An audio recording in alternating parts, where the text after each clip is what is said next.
नमस्कार। मैं बंसीलाल विशेष अध्यापक खंड कलानौर आज मैं बच्चों को कर्म की जीत नामक पाठ कक्षा तीसरी विषय हिंदी। बच्चों, आज मैं आप सबको इस पाठ के माध्यम से आप सबको बताऊंगा कि सदैव कर्म की जीत होती है। जो हम अपने हाथों से कार्य करते हैं उसे कर्म कहा जाता है। सदैव मेहनत पे विश्वास रखना चाहिए और अपनी जिम्मेदारियों का निर्वहन करते हुए, अपनी जिम्मेदारियों को निभाते हुए सदैव हमें अच्छे कार्य करते रहने चाहिए। इस पाठ के द्वारा हमें यही सीख दी गई है। कर्म की जीत एक शिक्षाप्रद पाठ है। कर्म की जीत एक शिक्षाप्रद पाठ है। शिक्षाप्रद का मतलब होता है शिक्षा देने वाला। कर्म की जीत पाठ हमें शिक्षा देने वाला है। यह पाठ किसान, मेंढकी और मोर के अपने कर्तव्य के प्रति आगाध श्रद्धा, उसके प्रति आगाध श्रद्धा, ज़्यादा से ज़्यादा श्रद्धा यानी उसमें विश्वास, काम के प्रति ज़्यादा विश्वास के बारे में बताकर हमें फल की इच्छा किए बिना निरंतर काम करते रहना चाहिए। कहने का भाव यह है कि हमें अपने कार्य को करते रहना चाहिए, फल की इच्छा नहीं करनी चाहिए। अच्छे कार्य का परिणाम सदैव अच्छा ही रहता है। पाठ का सार इस प्रकार है। एक बार वर्षा के देवता इंद्र को घमंड ने घेर लिया। घमंड मतलब अभिमान। एक बार वर्षा के देवता, जैसा हम आदि समय से सुनते हैं कि जो बारिश होती है, वर्षा होती है, उसका संचालन करने वाले इंद्र भगवान हैं। वे सोचने लगे कि मैं मेघों को आदेश, वे सोचने लगे कि मैं मेघों का मतलब है बादल, बादलों को आदेश देता हूँ तब भी वो जल बरसाते हैं। इंद्र भगवान ने सोचा कि जब भी मैं बादलों को आदेश देता हूँ तभी वो बरसते हैं, इसके बदले में मुझे क्या मिलता है। उन्होंने सोचा कि मैं बादल बरसाता हूँ मगर उसके बदले में मुझे कुछ नहीं मिलता है। सम्मान करना तो दूर, सम्मान माने इज्जत, इज्जत करना तो दूर, कोई याद तक नहीं करता। मुझे इज्जत देने की बात तो दूर है, कोई मुझे याद तक नहीं करता है। ठीक है, मैं अगले कई वर्षों तक वर्षा नहीं कराऊंगा। इंद्र भगवान ने अपने मन में सोच लिया कि आने वाले कई वर्षों तक मैं बारिश नहीं होने दूंगा। यह सोचकर इंद्र देवता ने मेघों को अपने महल में बंद कर दिया। यह सोचकर इंद्र भगवान ने मेघों को यानी बादलों को अपने महल के अंदर बंद कर दिया। आषाढ़ के आधे दिन निकल गए।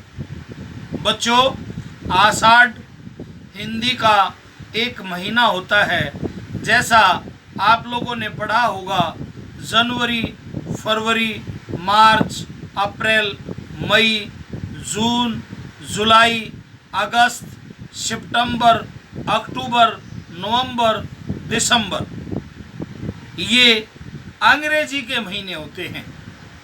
अंग्रेजी में हम जनवरी, फरवरी को जानते हैं। अगर हम हिंदी भाषा की बात करें तो हमारे हिंदी भाषा के महीनों की शुरुआत चैत्र मास से होती है। चैत के महीने से होती है। चैत, जेठ, साढ़, सावन, भादवा, आसोज, कात्तक, मंगसर, पो, माह और फागुन। फागुन के दिनों में होली पर्व मनाया जाता है। इसमें बताया गया है कि आषाढ़, सावन माह से पहले साढ़ और जेठ माह के बाद एक महीना आता है जिसको आषाढ़ बोलते हैं। आधे दिन निकल गए। साढ़, जहाँ पे बारिश की शुरुआत होती है, मानसून आते हैं, उस महीने को साढ़ बोलते हैं। यानी कि जून की समाप्ति और जुलाई की शुरुआत में बारिश की शुरुआत होती है। बादल दूर दूर तक कहीं दिखाई नहीं दिए।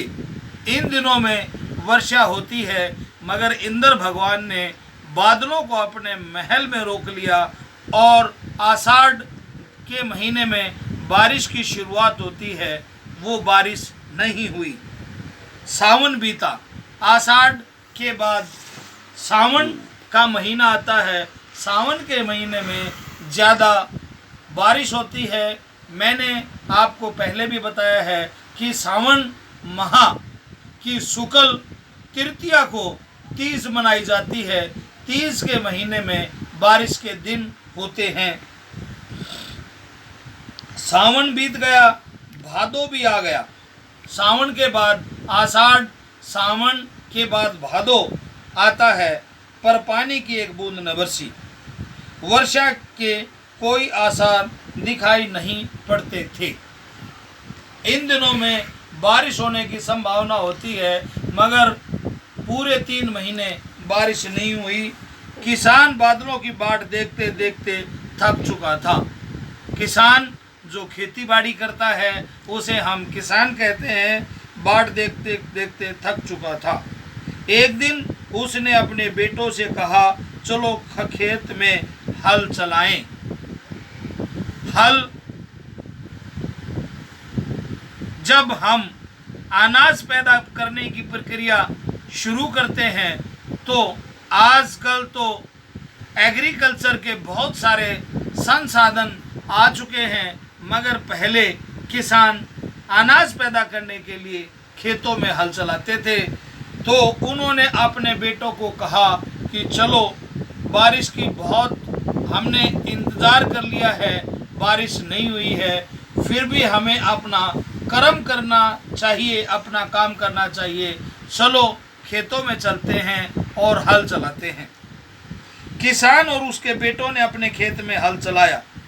कुछ दिन बाद किसान ने अपने बेटों के साथ खेत में बुआई का काम शुरू कर दिया। बुआई का मतलब होता है जब हम बिजाई करते हैं, किसी भी फसल को उगाने के लिए हम ज़मीन में बीज बोते हैं, उसे बुआई कहते हैं। पेड़ की छाया में दुबका एक मेंढक यह सब देख कर बोला। पेड़ की छाया में खेत के नज़दीक एक मेंढक रहता था। वो किसान को बोला, खेत में बुआई करने से क्या फ़ायदा होगा जब इतने दिनों से पानी नहीं बरसा। किसान ने उत्तर दिया, पानी भले ही न बरसे, अनाज भले ही ना हो, पर हम अपना काम कैसे छोड़ दें। किसान ने कहा कि भले ही बारिश ना हो और भले ही अनाज पैदा ना हो, मगर हम अपना काम कैसे छोड़ दें। अगर पानी 12 बरस तक न बरसा तो मेरे पुत्र तो खेत में काम करना ही भूल जाएंगे। किसान ने बताया कि यदि हम पानी की बाट जोते रहे, पानी का इंतज़ार करते रहे, तो मेरे बच्चे जो उनका काम खेती का है वो अपना काम भूल जाएंगे। मेंढकों ने यह सुना तो वह भी बोल पड़े, हाँ भाई तुम्हारी बात ठीक है, चलो हम भी अपना काम करें। इतना कहकर दोनों टर टर टर टर की आवाज से बोलने लगे। बच्चों, आपने पहले भी पढ़ा होगा कि मेंढक जब बोलते हैं वो टर टर टर की आवाज निकालते हैं। उनकी टर टर सुनकर एक मोर वहां आ गया और कहने लगा, क्यों रे मेंढको, पानी बरसने के तो आसार है नहीं, तुम्हारे टर्राने से क्या फायदा होगा। मेंढक जो है वो पानी में रहता है और पानी में रहकर जब वो खुश रहता है तब टर टर की आवाज निकालता है, तो मोर उसे ऐसा करने से रोकता है और कहता है कि जब बारिश ही नहीं है तो आप टर टर क्यों कर रहे हैं।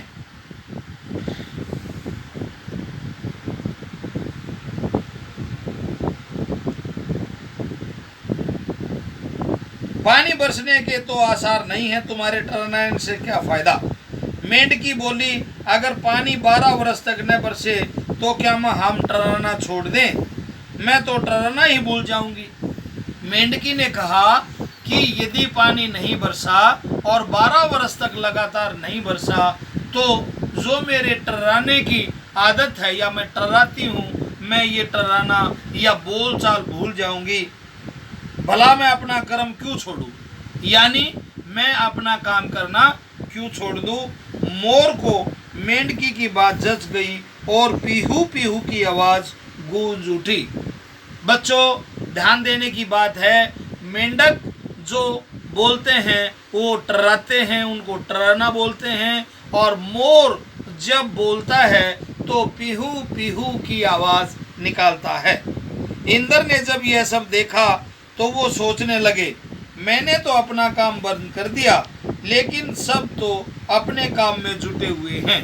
इंद्र भगवान उन सब को देखकर सोचने पर मजबूर हो गए कि मैंने अपना काम करना बंद कर दिया तब भी ये लोग अपना काम सुचारू रूप से कर रहे हैं। इस रहस्य का पता लगाना होगा। इंद्र भेष बदलकर किसान के पास आए और पूछा, भैया जब मेघ बरसने के आसार ही नहीं है तुम खेती क्यों किए जा रहे हो।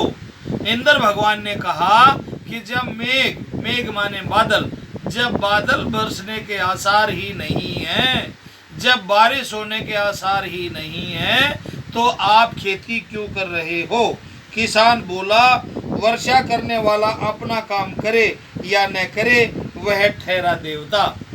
किसान की आस्था है कि इंद्र जो है वो एक भगवान है, देवता हैं, वो जब जल बरसाएं उनकी मर्जी है। हमारे लिए तो काम करना ही सर्वोपरि है। सर्वोपरि का मतलब सबसे ऊपर, सर्वोपरि का मतलब होता है सबसे ऊपर। हमारा काम करना सबसे ऊपर है, यानी कि हमारा काम सबसे ऊपर है। हमने अपना काम दूसरे के भरोसे नहीं छोड़ देना चाहिए, हमें अपना काम स्वयं करना चाहिए।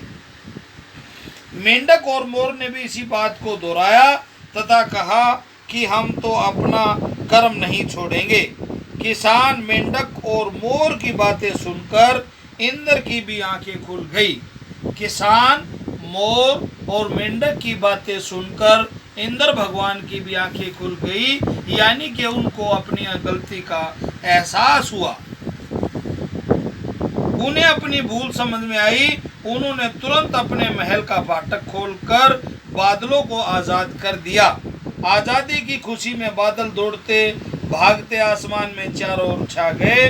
उनकी खुशी की गड़गड़ाहट से पूरा आसमान गूंज उठा। कुछ ही समय बाद वर्षा होने लगी। किसान, मेंढक और मोर के कर्म की जीत हुई।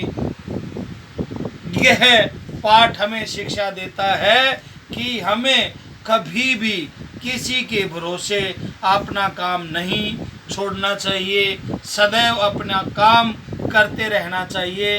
अच्छे कर्म का हमेशा अच्छा ही फल होता है। तो हमें इस पाठ के द्वारा ये सीख मिलती है कि हमें सदैव अपना काम करते रहना चाहिए। जय हिंद, जय भारत। ये पाठ आप लोगों ने सुना और इसको अपने ऊपर अमल भी करना है कि हमें अपने काम को हमेशा तन्मयता के साथ करते रहना चाहिए। कर्म की ही जीत होती है, कल्पनाओं से कुछ नहीं होता, मात्र सोचने से कोई लाभ नहीं मिलता है। हमें सदैव अपने कार्य को अच्छे तरीके से करते रहना चाहिए। जय हिंद, जय भारत।